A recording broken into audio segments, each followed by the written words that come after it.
ఎప్పుడైనా గుర్తుపెట్టుకోండి, దేవుడు నిన్ను శోధించడు కానీ పరిశోధిస్తాడు. ఒక హాస్పిటల్కి వెళ్ళాం, ఏదో బాగలేదని చెప్పాం, వాడు బిల్లు ఇంత అని రాస్తే నోరు మూసుకొని కడతాం. దేవుని నమ్ముకున్నాం, దేవుడి దగ్గర ఏదైనా గుప్పిలి విప్పాల్సి వచ్చినప్పుడు చాలా ఆలోచన చేస్తాం.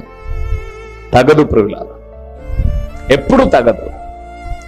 దేవుని పని విషయమై ఎప్పుడైతే ధారాళమైన మనస్సు కలిగి ఉంటాడో దేవుడు వారిని బహుగా దీవిస్తాడండి. అందుకే దేవుని కొరకు మనం ఏదైనా చేస్తే అది ఒక రెట్టు కాదట.